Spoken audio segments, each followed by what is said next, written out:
दोस्तों, साल 1935 में अम्बेडकर साहब ने सार्वजनिक रूप से ये घोषणा की थी कि मैं जन्म से हिंदू था, क्योंकि मेरा इस पर कोई नियंत्रण नहीं था, लेकिन मैं हिंदू नहीं मरूंगा। 1935 में ही अम्बेडकर ने इस वक्तव्य के साथ हिंदू धर्म छोड़ने की घोषणा कर दी थी। ये बातें B R. Ambedkar and Buddhism in India की किताब में लिखी हुई है। 14 अक्टूबर साल 1956 को नागपुर के एक भव्य समारोह में भीमराव अम्बेडकर ने बौद्ध धर्म को अपना लिया था। उनका मानना था कि मेरा प्राचीन धर्म जो असमानता और उत्पीड़न को बढ़ावा देता है, उसे छोड़कर आज मेरा पुनर्जन्म हुआ है।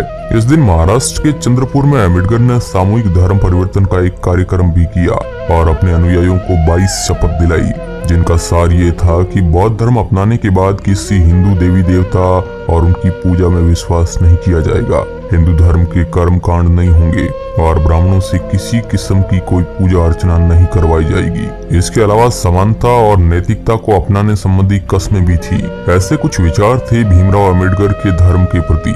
भीमराव अम्बेडकर के इन विचारों से काफी हिंदू लोग भी नाराज थे। अम्बेडकर के धर्म परिवर्तन के बाद भी समय समय पर दलितों ने बड़ी संख्या में बौद्ध धर्म स्वीकार किया, लेकिन ये भी है कि 6 दिसंबर 1956 को उनकी मृत्यु के बाद ये आंदोलन थोड़ा धीमा जरूर पड़ा। भीमराव अम्बेडकर समाज के द्वारा बनाई गई निम्न जाति के लोगों के साथ हो रहे अन्याय के सख्त खिलाफ थे और इसके लिए वह गांधी जी से भी भिड़ने में बिल्कुल भी नहीं कतराते थे। और उस समय में गांधी जी से भिड़ना मतलब कांग्रेस से भिड़ना। शायद इसलिए वे अपने जीवन में एक भी चुनाव नहीं जीते थे और इस विषय पर वे गांधी जी और आम सभाओं में खुलकर बोलते थे।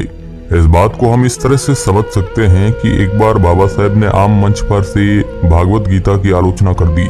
बाद में जब बीबीसी न्यूज ने उनसे पूछा कि आपने हिंदू होकर हिंदुओं के सबसे पवित्र ग्रंथ के बारे में ऐसा क्यों कहा, उनका जवाब बिल्कुल सीधा था। उन्होंने कहा कि इसमें निम्न जाति के लिए भेदभावपूर्ण बातें थी। यानी एक तरह से देखा जाए तो वह हिंदू धर्म के बिल्कुल खिलाफ हो गए थे और इसके पीछे वजह जाति के आधार पर भेदभाव को मानते थे। भीमराव अम्बेडकर का सपना था कि पिछड़ी जाति के साथ हो रहे अन्याय को मिटाया जाए। तो आइए दोस्तों, आज हम जानेंगे बाबा साहेब भीमराव अम्बेडकर की कुछ ऐसी बातें जिन्हें आप शायद नहीं जानते होंगे। बाबा साहेब का मानना था कि कानून और व्यवस्था राजनीतिक रूपी शरीर की दवा है और जब ये राजनीति रूपी शरीर बीमार पड़े तो दवा देना जरूरी होता है।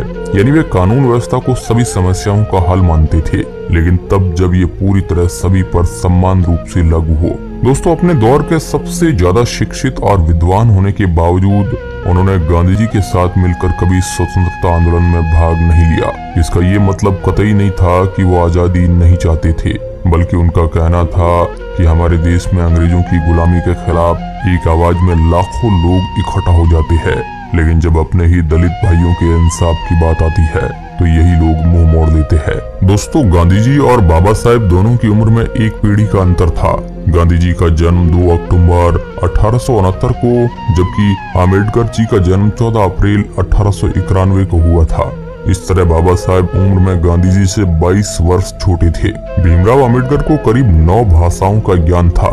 इसके अलावा उन्होंने 21 सालों तक कई सारे धर्मों का ज्ञान भी लिया। डॉक्टर भीमराव अम्बेडकर ने अपने पूरे जीवन में छुआछूत और जातिवाद के खात्मे के लिए कई सारे आंदोलन चलाए थे। उन्होंने अपना पूरा जीवन गरीबों, दलितों और समाज के पिछड़े वर्गों के उत्थान के लिए लगा दिया था। डॉक्टर भीमराव अम्बेडकर ने 9 मई 1916 को अमेरिका के कोलंबिया विश्वविद्यालय में मानव विज्ञान के सेमिनार में एक शोध पत्र पढ़ा। किसी भी सार्वजनिक मंच पर डॉक्टर अम्बेडकर द्वारा दिया गया यह पहला भाषण था। इनके भी इस भाषण की विषय वस्तु और अम्बेडकर के तेवर से यह स्पष्ट था कि वे भारतीय राजनीति में सक्रिय हस्तक्षेप की घोषणा कर रहे हैं।